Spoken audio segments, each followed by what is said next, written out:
Assalamualaikum warahmatullahi wabarakatuh.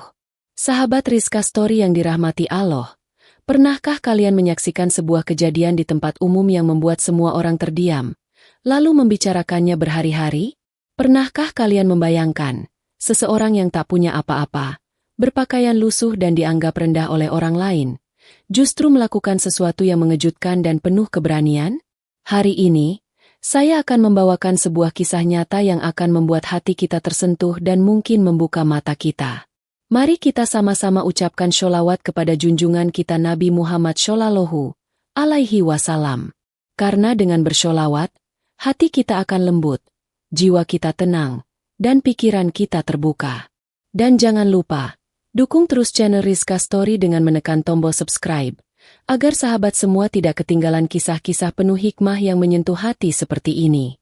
Hari itu, Bandara Internasional Soekarno-Hatta dipenuhi riuh rendah langkah para penumpang yang tergesa-gesa. Suara roda koper beradu dengan lantai marmer. Aroma kopi dari kafe di sudut ruangan bercampur dengan suara pengumuman penerbangan yang terus terdengar. Di antara lautan manusia yang berpakaian rapi, seorang pria bernama Bayu melangkah dengan penuh keraguan. Baju kaosnya pudar, celana jeansnya sobek di bagian lutut, dan sandal jepitnya nyaris putus. Wajahnya sedikit kotor, rambutnya acak-acakan seperti jarang disisir. Ia tampak seperti orang yang hidup seadanya, bahkan sebagian orang menganggapnya gembel. Namun, di matanya, ada satu tujuan yang begitu jelas. Pandangannya terus mengikuti seorang wanita yang sedang berdiri di dekat kaunter check-in maskapai Garuda Nusantara. Wanita itu adalah Alia, pramugari terkenal di kalangan penumpang karena kecantikannya yang memesona. Tubuhnya semampai, rambut hitamnya tersanggul rapi, dan seragamnya terlihat begitu anggun. Bayu berdiri beberapa meter darinya, menggenggam sesuatu di saku celananya. Tangannya sedikit bergetar. Hatinya berkata, "Hari ini, aku harus melakukannya. Apapun risikonya." Ia melangkah mendekat. Beberapa penumpang yang antri mulai meliriknya dengan tatapan heran. "Maaf, Mbak Alia." Suara Bayu terdengar serak. Alia menoleh. Awalnya tersenyum ramah seperti kepada penumpang lainnya. Namun senyumnya memudar begitu melihat penampilan Bayu. "Iya? Ada keperluan apa?" tanyanya singkat, dengan nada agak dingin. Bayu menarik napas panjang, lalu mengeluarkan sebuah cincin perak sederhana yang sudah sedikit kusam. "Saya ingin melamar kamu. Menikahlah dengan saya," ucapnya lantang. Sekeliling mereka mendadak hening. Beberapa orang langsung menoleh. Ada yang menahan tawa, ada yang mengangkat alis, bahkan ada yang langsung mengeluarkan ponsel untuk merekam. Alia terkejut, matanya membesar. Lalu ia menutup mulutnya seolah tak percaya dengan yang baru saja ia dengar. "Kamu bercanda?" tanyanya sambil tersenyum kecut. "Aku serius," jawab Bayu tanpa ragu. "Aku memang tidak punya harta, tidak punya pekerjaan tetap. Tapi aku punya hati yang tulus untuk kamu." Beberapa orang mulai berbisik-bisik. Seorang pria di barisan antrian tertawa pelan, sementara seorang ibu-ibu memandang iba. Alia melipat tangannya di dada. "Kamu pikir, aku mau menikah dengan orang seperti kamu? Lihat penampilanmu. Kamu bahkan tidak pantas berdiri di sini. Bandara ini bukan tempat pengemis mencari jodoh," katanya. Suaranya mulai meninggi. Bayu masih berdiri tegak, meski dadanya terasa perih mendengar kata-kata itu. "Aku hanya ingin kamu tahu, cinta tidak memandang penampilan atau harta," ucapnya pelan. Alia menggeleng dengan senyum meremehkan. "Dasar gembel tidak tahu diri. Pergi sebelum aku panggil security." Tak lama kemudian, dua petugas keamanan datang menghampiri. Mereka memegang lengan Bayu, membawanya keluar dari area check-in. Orang-orang yang menonton mulai tertawa, sebagian menggeleng-gelengkan kepala. Namun sebelum dibawa pergi, Bayu menoleh ke arah Alia dan berkata dengan nada yang tenang namun penuh makna, "Suatu hari, kamu akan tahu siapa aku sebenarnya."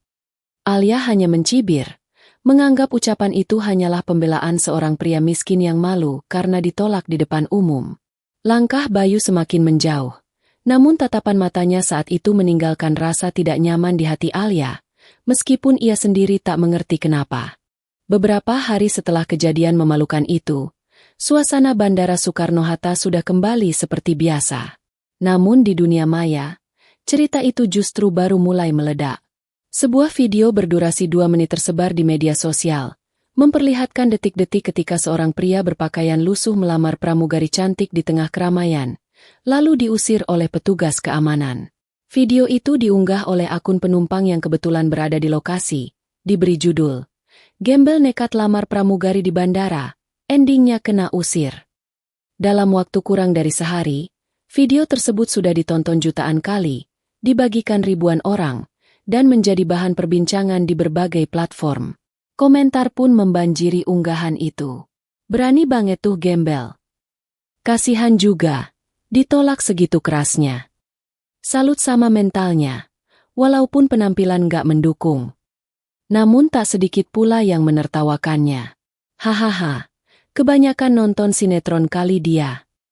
Ngaca dulu sebelum melamar." Di sisi lain, Alia merasa puas karena ia yakin telah memberi pelajaran pada orang yang menurutnya lancang itu. Namun, rasa puas itu mulai berubah menjadi gelisah ketika ia membaca sebuah komentar yang sangat berbeda dari yang lain. Komentar itu berbunyi, "Hei, bukankah itu Bayu, anak Pak Surya? Pemilik maskapai Garuda Nusantara tempat si pramugari itu bekerja?" Alia tertegun. Tangannya gemetar saat menggulir layar ponselnya.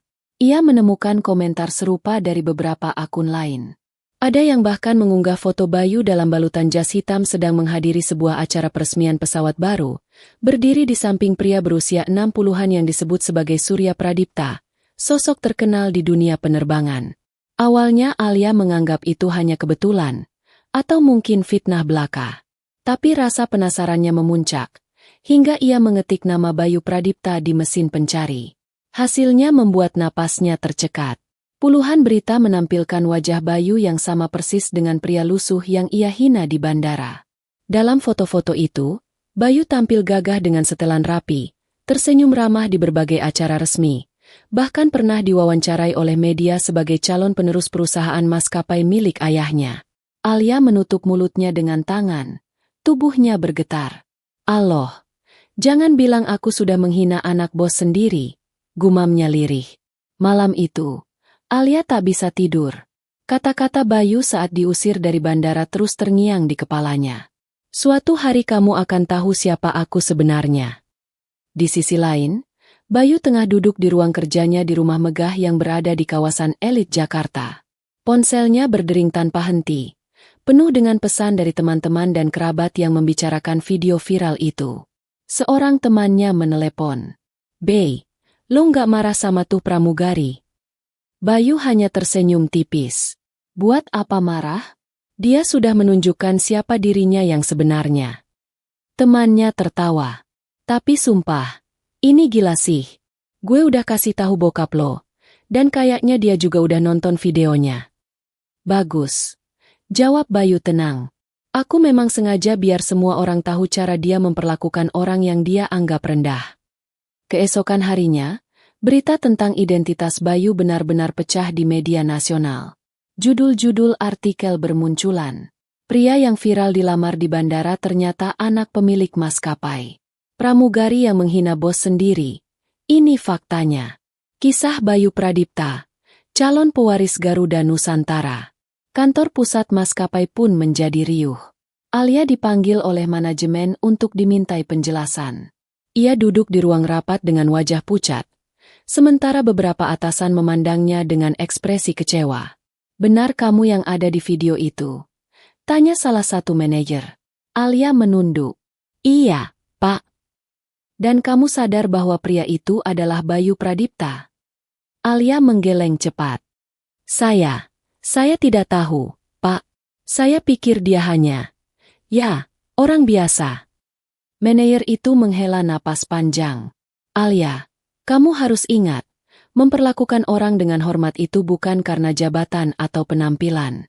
Sekarang, akibat perbuatanmu, reputasi perusahaan ikut dibicarakan."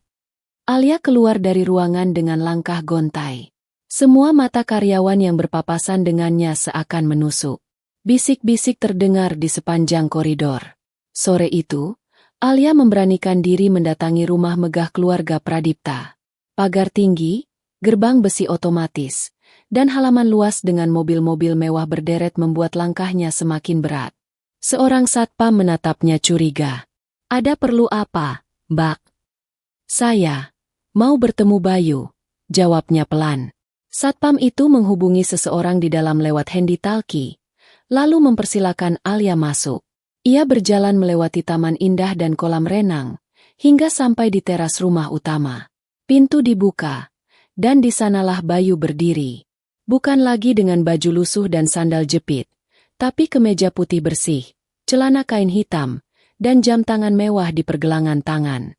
Wibawanya terpancar begitu kuat, membuat Alia menelan ludah. "Bayu," panggilnya lirih. Bayu menatapnya datar. "Mbak Alia, ada apa? Mau melamar balik?" tanyanya dengan nada sinis. Alia terdiam, air matanya mulai menggenang. "Aku minta maaf. Aku benar-benar menyesal. Aku nggak tahu siapa kamu sebenarnya. Aku salah." Bayu tersenyum tipis, tapi tatapannya tetap tajam. "Kamu salah bukan karena nggak tahu siapa aku, tapi karena kamu merendahkan orang yang penampilannya nggak sesuai standar kamu." Alia menunduk, hatinya hancur. Bayu melangkah mundur, lalu berkata sebelum menutup pintu, "Maaf, Mbak Alia, ada hal-hal yang nggak bisa diperbaiki hanya dengan kata maaf." Pintu tertutup. Alia berdiri di teras, menatap kosong ke halaman rumah yang megah itu. Air matanya jatuh tanpa ia bisa menahannya. Dan di sanalah penyesalan itu mulai tumbuh. Penyesalan yang akan membayanginya dalam waktu yang lama. 3 hari setelah Alia mendatangi rumah keluarga Pradipta, sebuah acara besar diadakan di hanggar utama Bandara Soekarno-Hatta. Acara itu adalah peluncuran armada pesawat baru maskapai Garuda Nusantara, dihadiri oleh pejabat tinggi, awak media, dan seluruh karyawan maskapai, termasuk para pramugari. Alia awalnya berniat menghindar, namun undangan resmi dari manajemen membuatnya tak punya pilihan selain hadir.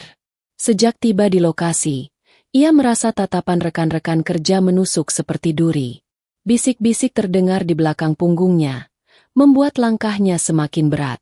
Sementara itu, di panggung utama, Surya Pradipta, sang pemilik maskapai, berdiri dengan wibawa, mengenakan setelan jas hitam elegan. Di sebelahnya, berdiri seorang pria muda tampan yang mengenakan jas abu-abu, kemeja putih, dan dasi biru. Senyum ramahnya mengundang decak kagum hadirin. Pria itu adalah Bayu. Alia terpaku di tempatnya, merasakan dadanya sesak. Melihat Bayu berdiri di panggung dengan aura penuh kehormatan, ia seperti ditampar kenyataan. Pria yang dulu ia hina sebagai gembel lusuh, kini berdiri di atas panggung sebagai calon penerus maskapai yang ia banggakan. Suara MC menggelegar di seluruh hanggar. "Saudara-saudara, mari kita sambut penerus generasi kedua Garuda Nusantara, putra dari Bapak Surya Pradipta, yang selama ini tidak hanya belajar manajemen penerbangan, tetapi juga mempelajari bagaimana memimpin dengan hati. Inilah Bayu Pradipta." Tepuk tangan meriah menggema. Kamera wartawan berkilat-kilat. Alia berdiri di barisan belakang, mencoba menyembunyikan wajahnya yang mulai memerah. Bayu melangkah maju ke podium. Suaranya terdengar tegas, namun tenang. "Terima kasih atas sambutan ini. Saya ingin mengatakan satu hal sederhana, bahwa di dunia ini, kita tidak pernah tahu siapa yang akan kita temui. Bisa jadi seseorang yang kita anggap remeh, justru kelak adalah orang yang paling berharga atau paling berpengaruh dalam hidup kita." Ucapan itu membuat beberapa orang saling menatap. Sebagian yang tahu cerita viral di media sosial langsung tersenyum penuh arti. Bayu melanjutkan, "Beberapa hari lalu, saya bertemu seseorang yang menilai saya dari penampilan luar. Dia tidak salah sendirian, karena banyak dari kita yang mungkin masih melakukan hal yang sama. Padahal, penampilan bisa menipu, dan hati yang tulus sering tersembunyi di balik kesederhanaan." Alia menunduk, tubuhnya terasa panas. Ia tahu kata-kata itu tertuju padanya, meski Bayu tidak menyebut nama. Acara berlanjut dengan sesi pemotongan pita simbolis. Bayu diminta untuk memimpin rombongan tamu VIP meninjau pesawat baru yang akan segera beroperasi. Saat rombongan berjalan melewati deretan karyawan, Bayu menatap lurus ke depan, sampai matanya bertemu pandang dengan Alia. Sejenak, waktu terasa melambat. Alia menatapnya dengan mata berkaca-kaca, mencoba tersenyum. Bayu. Panggilnya lirih. Bayu berhenti sejenak, lalu melangkah mendekat. Senyum tipis terukir di wajahnya. Mbak Alia, sapanya sopan, namun datar. Aku benar-benar minta maaf, kata Alia dengan suara gemetar. Bayu menatapnya beberapa detik, seakan menimbang kata-kata. Lalu ia berkata, aku memaafkan, tapi aku tidak lupa. Pengalaman kemarin mengajariku, bahwa tidak semua orang layak berada di sisiku. Kalimat itu membuat Alia tercekat. Bayu melangkah pergi, meninggalkan Alia yang berdiri membeku. Sorot kamera wartawan mengabadikan momen itu, dan besoknya, foto tersebut menghiasi halaman utama berita hiburan dan bisnis. Sore harinya, media sosial kembali heboh. Foto Bayu berjalan anggun di hanggar dengan setelan jas rapi, bersebelahan dengan foto lamanya saat berpakaian lusuh di bandara, dipasang berdampingan oleh warganet. Judulnya, dulu dihina, kini jadi pewaris maskapai. Komentar pun membanjiri. Plot twist paling sadis tahun ini. Makanya jangan sombong, penampilan bukan segalanya. Alia pasti malu setengah mati. Alia membaca semua itu sambil menutup wajahnya. Ia sadar, penyesalan ini bukan hanya karena ia kehilangan kesempatan, tetapi karena ia telah memperlihatkan wajah aslinya di hadapan jutaan orang. Di suatu sudut pikirannya, ia tahu, kesempatannya untuk dekat dengan Bayu sudah hilang selamanya. Sejak hari peluncuran armada baru itu, nama Bayu semakin sering muncul di berita. Ia diwawancarai oleh media nasional, diundang ke acara televisi, bahkan wajahnya terpampang di sampul majalah bisnis. Semua orang melihatnya sebagai sosok muda berprestasi, berwibawa, dan calon pewaris perusahaan penerbangan terbesar di tanah air. Sementara itu, Alia menjalani hari-harinya dengan penuh tekanan. Rekan-rekan kerjanya mulai menjaga jarak, bukan lagi karena iri, tetapi karena rasa malu yang terbawa dari kasus viral itu. Ia menjadi bahan gosip di ruang ganti, di grup obrolan internal, bahkan di antara penumpang yang mengenal wajahnya. Suatu malam, Alia duduk di kamarnya, menatap layar ponsel yang menampilkan berita terbaru tentang Bayu. Foto Bayu saat menghadiri jamuan makan malam bersama para menteri dan tokoh internasional terpampang jelas. Di hatinya, ada penyesalan yang menyesakkan. Aku harus bicara lagi sama dia. Kalau tidak, aku nggak akan pernah tenang, pikirnya. Keesokan harinya, Alia memberanikan diri mengirim pesan ke Bayu. Bayu, boleh kita bertemu? Aku ingin bicara dari hati ke hati. Pesan itu terkirim, namun tak ada balasan. Alia mencoba menelepon, tapi panggilannya ditolak. Ia menghela napas panjang. Kalau begitu, aku akan temui dia langsung, gumamnya. Alia mengetahui dari seorang teknisi bandara bahwa Bayu akan memimpin briefing untuk penerbangan perdana armada baru. Kesempatan itu tak akan ia lewatkan. Ia mempersiapkan diri, mengenakan seragam pramugari yang paling rapi, make-up sempurna, dan wangi parfum mahal. Kali ini aku akan buktikan kalau aku bisa bersikap baik, batinnya. Pagi itu, hanggar bandara kembali ramai. Awak pesawat berkumpul, teknisi memeriksa setiap detail, dan fotografer sibuk mengabadikan momen. Bayu berdiri di tengah ruangan, memimpin pengarahan dengan tenang. Semua mata tertuju padanya. Ketika briefing selesai, Alia melangkah maju.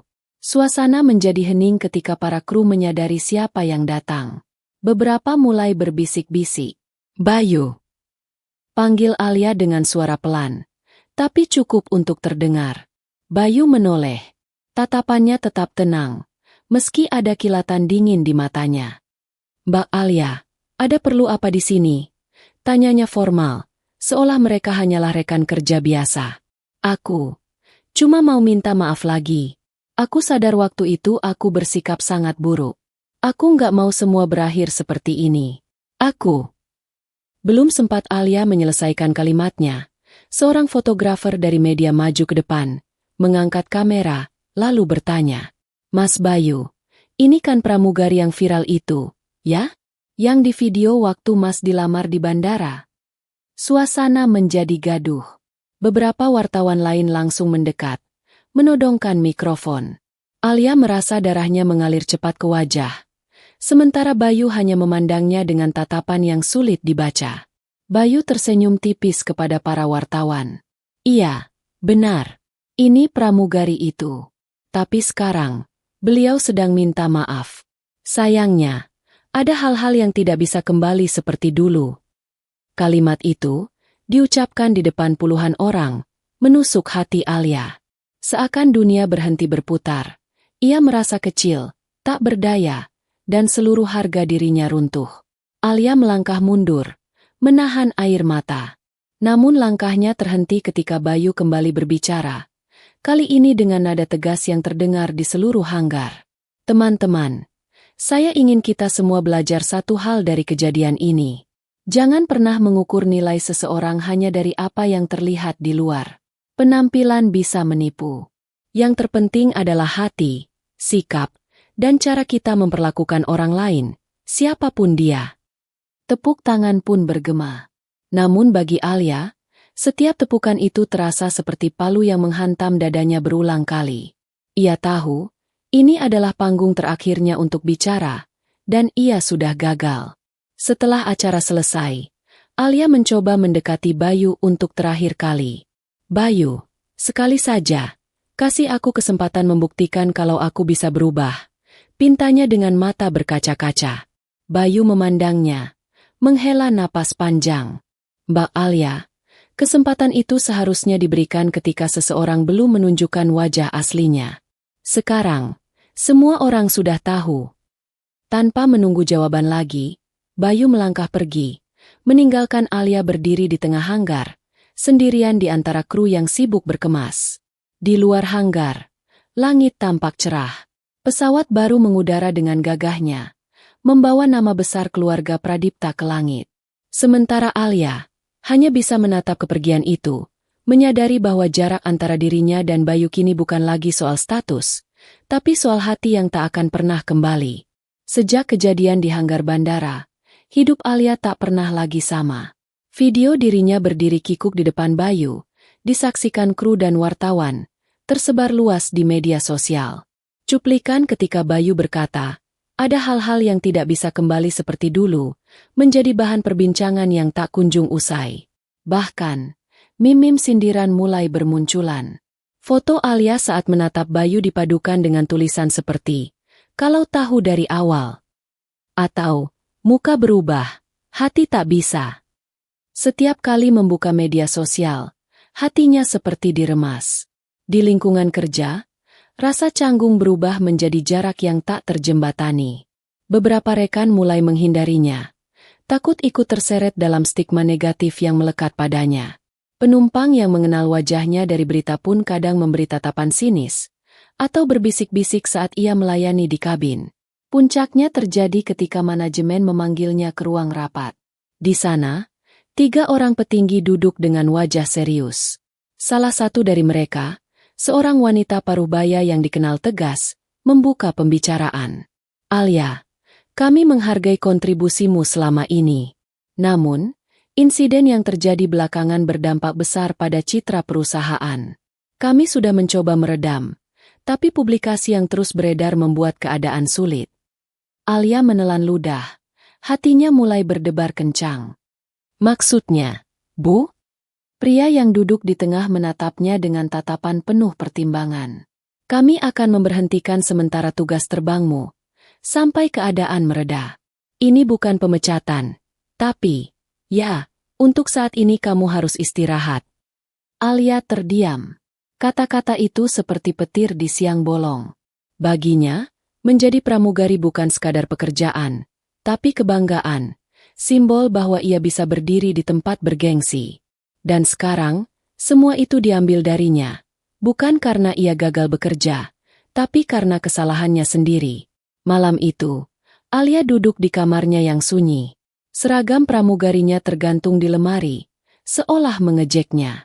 Di tangannya, sebuah ponsel menampilkan foto Bayu yang sedang menerima penghargaan dari Menteri Perhubungan. Ia terlihat begitu percaya diri, begitu jauh dari jangkauannya sekarang. Apa aku sudah benar-benar kehilangan segalanya? Batinnya lirih. Di tengah keputusasaan itu, sebuah pesan masuk. Nomor tak dikenal. Tapi isi pesannya membuat jantungnya berdegup kencang. Mbak Alia, saya ingin bertemu. Besok jam 10 pagi, di ruang VIP bandara. Bayu.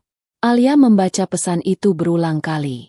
Ada rasa takut, harap, dan bingung bercampur jadi satu. Kenapa dia mau bertemu lagi? Apakah ini kesempatan kedua? Pikirnya.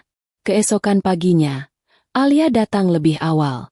Ruang VIP bandara itu sepi, dengan aroma kopi hangat dan suara musik lembut di latar.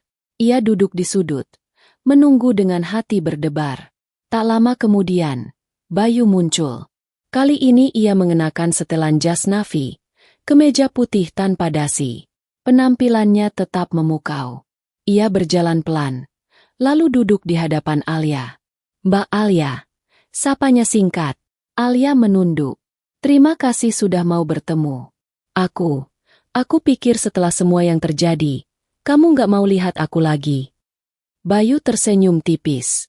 Awalnya memang begitu. Tapi aku memanggilmu ke sini karena aku ingin menyelesaikan sesuatu. Alia mengangkat kepalanya, penuh harap. Selesaikan. Bagaimana maksudnya? Bayu menarik napas panjang, lalu berkata, aku akan mengajukan program pelatihan ulang untuk pramugari baru. Kalau kamu mau, kamu bisa ikut. Tapi dari bawah, mulai dari nol, bukan lagi sebagai senior. Alia terdiam. Baginya, tawaran itu seperti campuran antara harapan dan hukuman. Kenapa kamu mau melakukan itu untukku? Tanyanya pelan. Bayu menatapnya lama.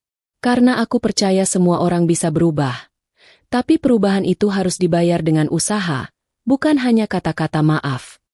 Sebelum pergi, Bayu menambahkan satu kalimat yang membuat Alia terdiam lama di kursinya.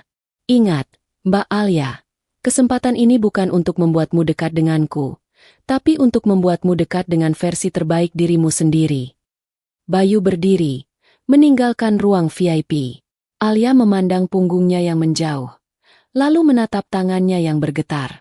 Kali ini, ia tahu, kalau ia mau memperbaiki hidupnya, ia harus berjuang tanpa berharap bisa memutar waktu. Hari pertama pelatihan ulang dimulai. Alia datang lebih pagi dari semua peserta lain, namun bukan untuk menunjukkan kesombongan seperti dulu. Kali ini, ia benar-benar ingin memulai dari nol. Seragamnya sederhana, tanpa riasan berlebihan, dan ia berusaha menundukkan kepala setiap kali bertemu orang. Instruktur yang memimpin pelatihan adalah seorang wanita senior bernama Bu Ratna, sosok yang terkenal tegas dan tanpa kompromi. Begitu Alia masuk kelas, tatapan Bu Ratna langsung menusuk. Kalau di sini, tidak ada senior atau junior. Semua sama. Bahkan yang dulunya pramugari pun harus patuh aturan. Paham? Suara Bu Ratna lantang. Alia mengangguk cepat. Paham, Bu. Bagus. Karena di sini, kesalahan sekecil apapun bisa membuat kamu gagal. Pelatihan dimulai dengan sesi teori tentang keselamatan penerbangan. Bagi Alia, materi ini sebenarnya sudah ia kuasai. Namun kali ini, ia mendengarkan dengan penuh kesungguhan, mencatat setiap poin seperti murid baru. Sesekali, ia mendengar bisik-bisik peserta lain. Itu kan yang viral di internet itu. Iya. Yang hina anak bos sendiri. Makanya sekarang mulai dari nol lagi. Bisikan itu menusuk telinganya. Tapi ia mencoba menahannya. Aku harus tahan. Aku yang salah. Dan aku harus bayar ini. Batinnya. Hari berganti hari. Latihan fisik dimulai. Alia harus mengikuti simulasi evakuasi darurat. Latihan berenang di kolam penyelamatan. Hingga menahan diri berjalan dengan sepatu hak sambil membawa perlengkapan berat. Kakinya lecet, tubuhnya pegal, tapi ia tak mengeluh. Suatu sore, saat sesi latihan melayani penumpang di kabin simulasi, Bu Ratna memperhatikannya dari jauh.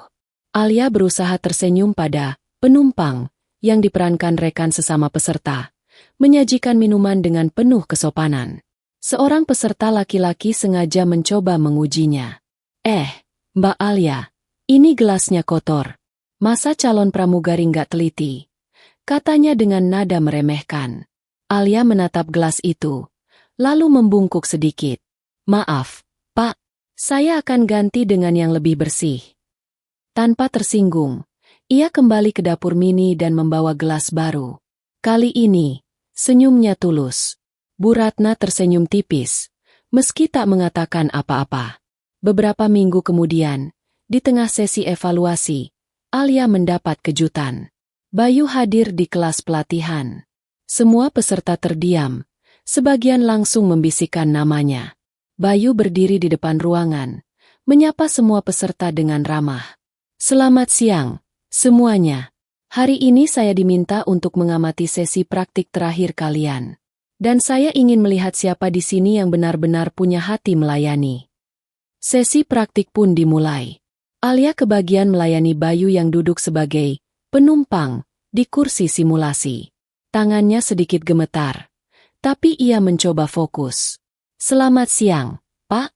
Apa saya boleh menawarkan minuman? Tanyanya lembut. Bayu menatapnya beberapa detik, lalu berkata, teh hangat, terima kasih. Alia segera menyiapkan teh dengan hati-hati, memastikan gelas bersih dan suhu pas. Ia meletakkan teh itu di meja kecil di depan Bayu, sambil berkata, silakan, Pak. Semoga perjalanan Anda menyenangkan. Bayu mengangguk pelan. Tidak ada pujian, tidak ada kritik. Namun, tatapan matanya kali ini berbeda, lebih hangat dari sebelumnya. Setelah sesi berakhir, Bu Ratna mengumumkan hasil evaluasi. Hari ini, yang mendapat nilai tertinggi dalam pelayanan adalah Alia. Ruangan hening sesaat, lalu beberapa peserta bertepuk tangan. Alia terkejut, matanya berkaca-kaca. Ia membungkuk sedikit ke arah Bu Ratna. Terima kasih, Bu. Di sudut ruangan, Bayu berdiri sambil memasukkan tangannya ke saku. Saat tatapan mereka bertemu, ia hanya berkata singkat, teruskan. Lalu ia berbalik pergi. Malam itu, di kamarnya, Alia menangis. Bukan karena sedih, tapi karena untuk pertama kalinya ia merasa benar-benar bangga pada dirinya sendiri, tanpa perlu bergantung pada penampilan atau status. Ia sadar, jalan perubahannya belum selesai. Tapi ia juga tahu, ia sedang berada di jalur yang benar. 6 bulan berlalu sejak Alia memulai pelatihan ulang.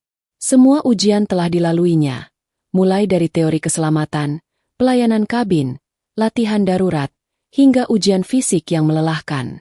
Tak sekalipun ia mengeluh atau mencoba mencari jalan pintas. Setiap kali merasa ingin menyerah, ia mengingat kata-kata Bayu di ruang VIP bandara. Kesempatan ini bukan untuk membuatmu dekat denganku, tapi untuk membuatmu dekat dengan versi terbaik dirimu sendiri. Hari kelulusan pun tiba. Acara digelar di ballroom hotel mewah di pusat Jakarta. Ratusan orang hadir, dari petinggi maskapai, tamu undangan, hingga keluarga para peserta. Alia duduk di barisan tengah bersama lulusan lainnya, mengenakan seragam biru baru yang rapi, rambutnya tersanggul anggun, dan riasannya sederhana. Di panggung, Bu Ratna berdiri sebagai pembawa acara. Saudara-saudara, hari ini kita tidak hanya meluluskan calon pramugari dan pramugara terbaik, tetapi juga merayakan perubahan sikap, dedikasi, dan kerja keras. Satu persatu lulusan dipanggil ke atas panggung untuk menerima sertifikat. Ketika nama Alia disebut, ruangan seakan ikut menahan napas. Ia melangkah dengan tenang, meski di dalam dadanya jantung berdetak kencang. Tepuk tangan terdengar, sebagian tulus, sebagian mungkin sekadar formalitas. Namun, kejutan sebenarnya datang saat Bu Ratna berkata, untuk menyampaikan penghargaan khusus kepada peserta dengan perkembangan sikap paling signifikan selama pelatihan, kami mengundang Bayu Pradipta. Seisi ruangan berbisik. Bayu naik ke panggung, mengenakan setelan jas abu-abu yang elegan. Sorot matanya tegas, namun kali ini disertai senyum hangat. Ia berdiri di samping Alia, memegang mikrofon. "Saya diminta memberi penghargaan ini," ucapnya. Suaranya bergema di seluruh ballroom. "Kepada seseorang yang dulu membuat kesalahan besar di depan publik, tapi juga seseorang yang berani membayar harga dari kesalahannya dengan kerja keras, kerendahan hati, dan ketulusan." Bayu menoleh pada Alia, menatapnya lama. "Alia, kamu telah membuktikan bahwa manusia bisa berubah. Dan karena itu, aku menghargai perjalananmu. Bukan untukku, tapi untuk dirimu sendiri." Sorak tepuk tangan memenuhi ruangan. Alia menahan air mata, menerima sertifikat dan sebuah pin emas dari Bayu. Rasanya seperti beban bertahun-tahun terangkat dari pundaknya. Setelah acara selesai, Bayu mendekatinya di lorong belakang panggung. "Aku mau kamu tahu satu hal," katanya pelan. "Apa itu?" tanya Alia, suaranya bergetar. "Aku bangga kamu tidak lagi menjadi orang yang aku temui di bandara hari itu. Sekarang kamu berdiri di sini sebagai seseorang yang pantas dihormati. Tapi ingat, ini bukan akhir, perjalananmu baru dimulai." Alia tersenyum dengan mata berkaca-kaca. "Terima kasih, Bayu, untuk kesempatan ini." Bayu mengangguk singkat. "Jaga dirimu baik-baik di langit, dan jaga hatimu agar tetap membumi." Lalu ia berjalan pergi, membaur dengan tamu lainnya. Alia berdiri diam, memandangi punggungnya yang menjauh. Ia tahu, hubungan mereka mungkin tak akan pernah seperti kisah cinta di film, tapi ia sudah mendapatkan sesuatu yang jauh lebih berharga. Kehormatan, harga diri, dan sebuah pembuktian bahwa ia bisa berubah. Malam itu, di balkon hotel, Alia menatap langit penuh bintang. Pesawat melintas jauh di atas sana. Lampu ekornya berkedip-kedip. Senyum tipis mengembang di bibirnya. Kini ia tahu, setiap lepas landas bukan hanya tentang meninggalkan daratan, tapi juga tentang meninggalkan masa lalu yang pernah menjatuhkan. Dan untuk pertama kalinya, ia benar-benar merasa siap untuk terbang, bukan hanya di udara, tapi juga dalam hidupnya. Sahabat Rizka Story yang dirahmati Allah, dari awal hingga akhir kisah ini, kita belajar bahwa hidup seringkali memberikan ujian dalam bentuk pertemuan dengan orang-orang yang belum tentu kita kenal. Kadang, kita tergoda untuk menilai mereka hanya dari apa yang terlihat oleh mata. Kita lupa bahwa setiap orang membawa cerita, perjuangan, dan nilai yang tidak selalu bisa dilihat dari luar. Kisah Bayu dan Alia mengajarkan kita, jangan pernah meremehkan orang lain hanya karena penampilannya. Dunia ini penuh dengan kejutan, dan bisa jadi seseorang yang terlihat sederhana menyimpan kekayaan hati, ilmu, atau kedudukan yang luar biasa. Seperti kata pepatah, jangan menilai buku dari sampulnya. Sampul bisa menipu, tapi isi buku itulah yang menentukan nilainya. Pesan berikutnya adalah tentang kerendahan hati. Bayu, meski mampu menunjukkan kekuasaannya sejak awal, memilih untuk diam dan membiarkan waktu membuktikan segalanya. Sikap ini mengajarkan kita bahwa kekuatan sejati bukanlah membalas hinaan dengan kemarahan, tapi dengan pembuktian yang elegan. Bayu tidak menghina balik, tidak menjatuhkan di depan umum, tapi membiarkan kebenaran muncul dengan sendirinya. Alia pun memberi kita pelajaran berharga. Kesalahan di masa lalu memang bisa menghancurkan, tapi bukan berarti akhir dari segalanya. Saat ia diberi kesempatan kedua, ia tidak mengeluh, tidak menyalahkan keadaan, melainkan berusaha memperbaiki dirinya. Perjalanan pelatihannya menunjukkan bahwa perubahan itu nyata, asal disertai usaha sungguh-sungguh. Kita juga belajar bahwa kesempatan kedua itu mahal harganya. Tidak semua orang akan memberikannya, dan jika kita mendapatkannya, kita harus menjaganya dengan sepenuh hati. Bayu memberikan kesempatan itu bukan karena kasihan, tapi karena ia melihat niat yang tulus. Artinya, untuk mendapatkan kembali kepercayaan orang, kita harus berjuang membuktikan diri, bukan sekadar berkata, maaf. Selain itu, kisah ini juga mengingatkan kita bahwa kehormatan diri lebih berharga dari sekadar status atau harta. Di akhir cerita, Alia tidak hanya mendapatkan pekerjaannya kembali, tapi juga kehormatan yang ia bangun dari nol. Kehormatan itu datang bukan karena ia dekat dengan Bayu, tetapi karena ia mau menjadi pribadi yang lebih baik. Sahabat Rizka Story, pelajaran lain yang tak kalah penting adalah jangan pernah menutup pintu maaf, tapi juga jangan mudah melupakan pelajaran. Bayu memaafkan Alia, tapi ia tidak melupakan peristiwa itu, karena itulah yang menjaga dirinya dari kesalahan yang sama. Maaf bukan berarti kita harus kembali seperti dulu, melainkan memberi ruang bagi orang lain untuk memperbaiki dirinya. Akhirnya, kisah ini menegaskan bahwa perubahan sejati datang dari dalam diri. Tidak ada gunanya mengubah penampilan luar jika hati masih penuh kesombongan. Perubahan yang lahir dari hati akan terlihat dari sikap, tutur kata, dan cara kita memperlakukan orang lain, bahkan orang yang tak bisa memberi kita keuntungan sekalipun. Maka, marilah kita renungkan. Berapa banyak dari kita yang tanpa sadar sudah menilai orang lain hanya dari penampilan? Berapa banyak dari kita yang pernah merasa lebih tinggi dari orang lain karena status atau jabatan? Dan berapa banyak dari kita yang berani memberi kesempatan kepada orang yang pernah berbuat salah? Semoga kita bisa mengambil hikmah dari kisah ini. Jadilah pribadi yang rendah hati, mau belajar, dan mau memperbaiki diri. Karena hidup ini bukan hanya tentang siapa yang berada di atas, tapi tentang siapa yang tetap bisa membumi saat berada di puncak. Dan ingatlah, satu sikap yang salah bisa menghancurkan segalanya. Tapi satu sikap yang benar bisa mengubah hidup untuk selamanya.